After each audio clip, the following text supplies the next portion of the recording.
It says DJ Trump is the real terrorist. What makes you say that, sir? Can you explain why Donald Trump is the real terrorist, sir? He kills people. Real. There is no definition for terrorism more than this, right? Can you explain why you're here displaying a picture of the general, ma'am? For him. It's for him. For general. Was he a great man? Yeah, very good man. Very good man. It's great. It's great. Isn't Iran the largest state sponsor of terrorism in the world? Excuse me? Isn't Iran the largest state sponsor of terrorism in the world? Actually, I believe that the U.S. is, but hey. Some chilling footage from our very own city of Toronto. David Menzies out on Saturday night. Hundreds of supporters of the deceased terrorist General Qasem Soleimani. We saw similar vigils across Canada. In fact, they left a little shrine to him in various cities, including outside the Alberta legislature. What was so disappointing in the Toronto event is that police threatened to arrest our own reporter, David Menzies, for referring to Soleimani as a terrorist, saying that to do so in the presence of his supporters would be to incite some sort of breach of the peace. It was really quite shocking. I recommend to you the full video on YouTube on our channel. But what about the larger issue of the targeted attack on Soleimani? Will it create a new war, or is it just another in the endless back and forth in a troubled region? Joining us now via Skype to talk about that question is our friend Dr. Daniel Pipes, the president of the Middle East Forum. Professor Pipes, great to see you again. Thanks for being here. Hello, Ezra. Hello, good to see you. What do you make of this? I mean, critics around the world seem to suggest we're on the brink of World War III. Is that true? I don't think so, no. Don't think so because while the Iranians have focused on asymmetric warfare, that is, say, hitting soft targets, cyber warfare, and the like, they are, I believe, very reluctant to take on the United States mano a mano in a normal, old-style military war. No, this is not World War III. It can be all sorts of trouble. They can attack the Israelis and Jewish interests, the Saudis, Emiratis, but I don't think they're going to be attacking the United States frontally. I can't imagine it. I mean, they don't have the power. You know, I think it was Senator Lindsey Graham, who's a bit of an Iran hawk, who talked about oil refineries. Donald Trump talked about 52 targets, a symbolic number he chose because of 52 hostages back in the 70s. If America were to attack a single oil refinery in Iran, I mean, that would cause the world price to spike a few bucks, that's for sure. But I think it would be devastating to Iran in a way that they haven't been hurt in really 40 years. That's my own hunch based on what little I know about oil and the oil industry and the sanctions. I think Iran's afraid because whatever damage they can do to others, a few missiles could knock out their huge source of foreign cash. That's my thought. What do you think? No, I'm in agreement. The Iranian leadership is rational. It's not crazy. And I can't imagine that they would take on the U.S. forces in a direct confrontation. They'll do other things, but not. It won't be World War III. Furthermore, I don't think that this is all that significant event in terms of Iranian capabilities. Soleimani was an operative. He was someone who executed the ideas of others. Khamenei, the supreme guide, is the key person in Iran. Soleimani was his aide. Soleimani will be replaced. Maybe the replacement will be less competent than him. Maybe it'll be more competent than him. But it won't be that much of a difference. Right. It's not the same as assassinating a head of state, executing a head of state. That's a different story. That can lead to major, major shifts. This won't. This is rather minor. I don't think a year from now we'll be talking much about Qasem Soleimani. Huh. You know, I read a report in the New York Times, and it's always very dangerous to put too much stock in a New York Times process story about what was Trump thinking, because I don't think the New York Times knows, and anyone who's leaking or gossiping to the New York Times probably doesn't know. But they seem to imply in several of their reports that the generals put to, or the national security team, whoever, put to Trump the targeted killing of Soleimani as sort of a crazy outlier idea to make other proposals look more sane, and they were shocked that Trump went for it. I find that story irritating. It suggests that the security establishment is trying to game Donald Trump, but maybe. And But without going into the details of their purposes and the like, it is shocking because, after all, Trump had been in retreat in the Middle East. He had welcomed the Turks to batter our Kurdish allies in Syria. He had not responded to the Iranian attack on 2 Saudi oil installations, so it looked like he was being passive. And then this. It goes to show that one cannot predict Donald Trump. Now, in some ways, that's an advantage. He's a cowboy, and you've got to be careful if you're an opponent. But otherwise, it's a real problem because allies and even Americans don't know, what our policy is. We don't know what to expect. So it was a surprise. I think nobody expected this. And anyone who now retroactively says, oh, I was expecting this all along, is making it up. Yeah. None of us expected this. It's not what American policy was. Well, here's my theory, and again, I certainly didn't predict it, but if I had to try and backfill a rationale, here's my sense of it. I remember on December 31st watching the shocking images of local militias in Baghdad, Iraq, trying to smash their way into the embassy, and the embassy sort of just looking like it was going to take it, no real muscular defense. And I immediately thought of Benghazi because I had thought so much about that in I guess the 7 years since that event. And I think Trump was alive to those optics too, because he immediately tweeted, this is the anti-Benghazi, we sent help right away.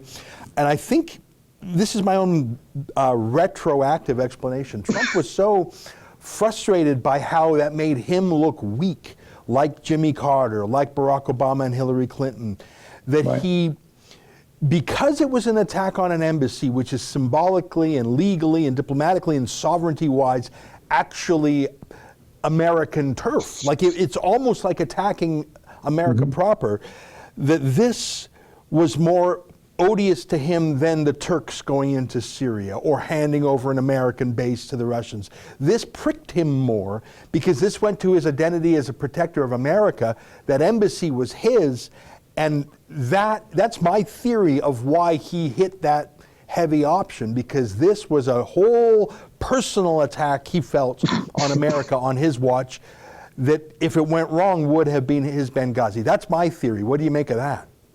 It makes sense. Also, the fact that an American had been murdered just some days before by Iranian-backed forces. Also, the fact that the Iranians seem to be up to more things, that there were plans in the works. So, yeah, this combination makes sense. But again, it was not at all the drift of American foreign policy under Donald Trump, or indeed under anyone.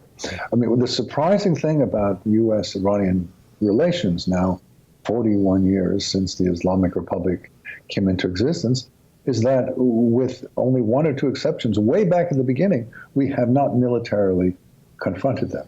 We have economically confronted them, but not militarily. So this is quite a shock. This is 40 years later. There has not been anything in between. Huh. You know, there's a question of allies, and of course, Boris Johnson came under tremendous pressure to distance himself from Trump. And Justin Trudeau, he was on vacation in Costa Rica 2.5 weeks. So his foreign minister put out a statement that was very, it was equivocating. It was saying we urge both sides to de-escalate. I thought that was discrediting for Canada. But whatever the frayed alliance on the ally side, I have to note that Iran wasn't exactly brimming with its defenders either. At least that's how it seemed to me. The Russians put out a statement that they weren't pleased with this, but it seemed like there wasn't this great rising up in defense of Iran. Am I wrong? I think you're right. It was an attack on Trump rather than the defense of the Islamic Republic of Iran. Yeah. Now, Iran has a lot of fingers around the world, and this Qasem Soleimani, it sounds like his job was to create these surrogate forces, whether it was in Syria or Hezbollah or elsewhere around the world. In a way, that gives Iran a method to fight back against the great Satan without using its formal military. I think its formal military would be wiped out in hours if it had a direct confrontation. But you have Hezbollah launch rockets at Israel. You blow up a Jewish center like Iran did in Buenos Aires a few decades ago. Harder to trace back, harder to hit back symmetrically. I'm actually worried about those very projects that Qasem Soleimani was working on, the asymmetrical style of warfare. What do you think? Yeah, no, I'm sorry to agree with you time and again, but yes, that's what the Iranians have specialized in. And that is generally what weaker countries do, is they focus on asymmetric warfare and not confronting one-on-one the larger power, but looking for ways to undermine it, to discourage investment there, to cause casualties, to interfere with communications, and so forth. And it works. It is quite easy to do compared to military confrontation, no question. And that's what the Iranians have done for decades, and it's likely what they'll do today. I think that Donald Trump, I wouldn't call him an isolationist, because he's certainly pressing NATO allies to beef up their work, and he smacks back hard at anyone who seems to cross him. But I think he's withdrawing from what he considers to be foreign adventures. He's just walking away from Syria in many ways. I think he's lost senior advisors over it. I think he lost his last defense secretary over it. I have no doubt it was part of his disagreement with John Bolton. I think that Donald Trump is still de-escalating and withdrawing American forces around the world, and this was he just couldn't resist smacking back, because it made him look like he was retreating if he would cave into that. I think Donald Trump is still withdrawing. You're turning into a Trump doctrine. I don't think there is such a thing. I think it is an incoherent, inconsistent set of actions which depend on his mood at any given time. I don't think that one can turn it into a doctrine. It is not consistent. Well, anything you'll give me, I can give you something in the opposite direction. Because even, for example, even before this, while there was the withdrawal of American troops from Syria, there was an additional, roughly the same number of troops going to Saudi Arabia. So, where's the logic? What's the doctrine? I don't see it. Yeah. No, I don't see a doctrine. I do see someone who does not have a philosophy, but who responds to brush fires as they take place, and responds differently on different occasions, depending on the mood, the circumstances, what he had for breakfast, the impeachment, the campaign for re-election. Who knows what? Who knows what goes into a decision? There's a lot of people in that neighborhood that want a confrontation with Iran. Israel is certainly threatened by Iran's nuclear program, Saudi Arabia, some of the other Gulf states. There's sort of an anti-Iran coalition there. And I think some of them have been stopped. I understand that the U.S. administration actually stopped Israel from taking out Soleimani on a previous occasion. So there's a lot of folks who want to take on Iran. Do you think that the balance of power in the region is changed at all, even if nothing else comes from this? No, not at all. As I said before, he's an operative. He was an operative. He's not a key figure. A general, not a decision maker. Now, maybe he was a particularly good general, but I don't know. He was a good general. Maybe a successor, Ismail Ghani, will be as good or better. This has happened before, that an operative is taken out and a successor is no less competent. No, I don't see any fundamental change, and I don't see World War III, and I don't see this being remembered a year from now. I see this as a rather minor event that's getting a lot of attention. Let me ask you one last question about it.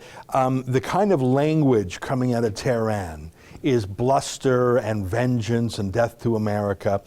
And the language coming out of Trump's Twitter feed, which I think is the most accurate weather vane of American diplomacy, because it's by the guy who's calling the shots, is we're even now, don't hit us again or we'll hit you 52-fold. So I think in Trump's mind, Iran did a couple of bad things, America smacked back, and they're even, I think. Yeah. Whereas the language out of Tehran, again, and you correct me if I'm wrong, is we will avenge this, you've done us a great dishonor. So it feels like, to me, if you take the Iranians at their word, they feel humiliated and slighted and there's a need for vengeance. And I guess that's why I wonder, if nothing else happens, has Iran been taken down a peg in the world's eye and in the eye of their own people? If the Iranians do not respond forcefully against Americans, which I don't think they will, then they will have been knocked down a peg, but they can come back a peg quite easily. There's a lot of things they can do, for example, against the Saudis or the Emiratis or the Israelis or others. They don't have to do it against the Americans. But to me, the real question is what is next in American foreign policy? So is this a one-off, or is this a change in policy towards Iran? If it's a one-off, it's of no particular significance. If it's a change in policy towards Iran, it's a major event. And this is a turning point. And maybe the U.S. policy now, for the next year and perhaps longer, will be that we want a change of regime. We want to really punish the Iranians for their behavior. That would be big news. But so far, there's no indication of that. And as I suggested before, there's no Trump doctrine and there's no way of predicting it. And he does seem inclined to want not to get involved in foreign wars. So I don't think this is a major event. I think it's a dramatic event, in some ways a spectacular event, but it's not a very important one. Yeah. And I know I'm in a small minority in this, but there you have it. No, as the days pass, I'm coming to your way of thinking. It's funny, I spend too much time on Twitter, and even worse, there's a new social media app that the kids like called TikTok. I'd say the average age is maybe 20. And the number one theme is World War III, are we going to be conscripted? But I think that that's the accelerating echo chambers of people who know little but like to give hot takes. I think that maybe the cooler heads, even in Tehran, say, okay, let's just slowly back away here before we get our refinery blown up. And I think Donald Trump feels pretty good about a precision strike. I mean, I have to say, to have that kind of precision strike within 48 hours of the offense, that kind of accuracy, but also restraint. He didn't flatten a whole apartment block. He didn't blow up hundreds of collateral damage. I have to say that despite the New York Times mocking him, that's a hell of an operation to achieve within 48 hours of an offense. Yeah, extraordinary intelligence and extraordinary military capabilities to be so precise so quickly. Yeah, no question. Very, very impressive. Well, we'll see how things go in the weeks ahead. Dr. Pipes, it's always great to have you on the show. Thanks for your time today. Good to chat. All right, there you have it. Well, so you're always welcome back on the show, that's for sure. That's Dr. Daniel Pipes. He's the president of the Middle East Forum. That's an excerpt from the Ezra Levant Show, which is a show I do every day. I do a monologue, interview an interesting guest, and then I read my hate mail. But you've got to subscribe to it, which you can do at premium.rebelnews.com.